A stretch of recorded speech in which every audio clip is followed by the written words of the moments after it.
So ngayon ma'am, if you're planning to use double vision ulit or let's say yung mga progressive type. Ano po ba yung mas sa akin kung double vision ba or ano? Currently ma'am, it depends naman kasi sa activities ng patient. Pero in terms of general na kung pag-uusapan natin is yung ganda ng quality ng lens, the best option talaga is progressive.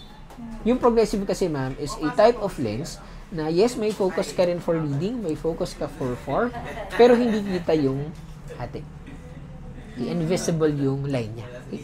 Ang downside lang ng progressive, yung sides niya, yung outer and inner sides of the progressive, may slight na blurriness. So, bawal ma'am yung gumaganon yung mata mo. Pumapaling ng left to right yung eyes. Kapag titingin ka sa environment, laging kasama ang head movement. Okay?